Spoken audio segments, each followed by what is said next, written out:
இந்து மதத்தில் சுயமரியாதை இல்லை என கூறி மேட்டுப்பாளையத்தை சேர்ந்த சிறுபான்மையினர் 430 பேர் இஸ்லாமியர்களாக மதம் மாறிய நிகழ்வு ஆச்சரியத்தை ஏற்படுத்தியுள்ளது. கோயம்புத்தூர் மாவட்டம் மேட்டுப்பாளையம் நடூர் பகுதியில் துணிக்கடை உரிமையாளர் சிவசுப்பிரமணியம் வீட்டின் சுற்றுச்சுவர் இடிந்து விழுந்ததில் சிறுபான்மையின குடும்பங்களை சேர்ந்த 17 பேர் உயிரிழந்தனர்.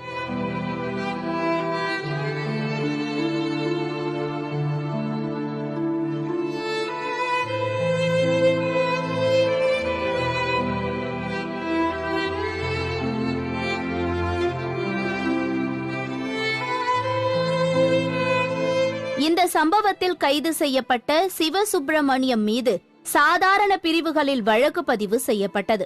இதனை எதிர்த்து போராட்டம் நடத்திய தமிழ் புலிகள் அமைப்பின் தலைவர் நாகை திருவள்ளுவன் உட்பட பலர் கைது செய்யப்பட்டனர்.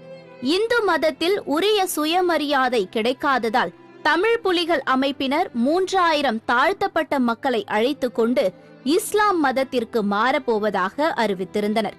கடந்த ஜனவரி 5ஆம் தேதி முதல் இந்த இஸ்லாம் மதத்தினை தழுவும் பணிகள் நடைபெற்று வருவதாகவும் தற்போது வரை 430 பேர் இஸ்லாம் மதத்திற்கு மாறியிருப்பதாகவும் தெரிவிக்கிறார் தமிழ் புலிகள் அமைப்பின் பொதுச் செயலாளர் இப்ராஹிம்.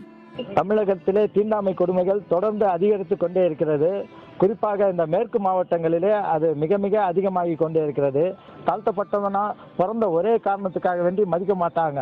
அதனால இங்கிருந்து இந்து மதத்திலிருந்து விடுதலை பெறுவதுதான் உங்களுக்கு சரியான தீர்வா இருக்க முடியும்னு சொல்லி அம்பேத்கரும் பெரியாரும் சொல்லியிருக்காரு. அந்த அடிப்படையில தான் கிட்டத்தட்ட ஒரு 430 பேர் இஸ்லாம் மதத்தை தழுவி இருக்கிறோம். இந்து மதத்திலிருந்து விடுதலை பெற்றால் மட்டுமே சாதி ஏற்றத்தாழ்வுகள் தீண்டாமையை ஒழிக்க முடியும் என்பதால் இஸ்லாம் மதத்தை தழுவி இருக்கின்றோம் என தெரிவிக்கும் அவர்கள் இஸ்லாம் மட்டுமே தங்களை வேறுபாடுகள் இல்லாமல் சக மனிதராக அரவணைத்துக் கொள்கின்றது என்றும் கூறுகின்றனர். இந்த இஸ்லாத்துல நான் இன்னும் மாறல. இப்ப நம்ம தோழர்கள் எல்லாமே பெரும்பாலும் எல்லாருமே மாறிட்டு இருக்காங்க. போன டைம் அந்த டிசம்பர் ஜனவரி 5 மாறத ஒரு திட்டமிட்டு அதுலயும் மாறி இப்ப கிட்டத்தட்ட ஒரு 430 பேர் மாறி இருக்காங்க. மீண்டும் இப்ப நான் குடும்பமா பசங்க ஃபேமிலி எல்லாம் மாறலாங்கிற ஒரு திட்டத்தோட எல்லா வேலைகளும் நடந்துட்டு இருக்கு.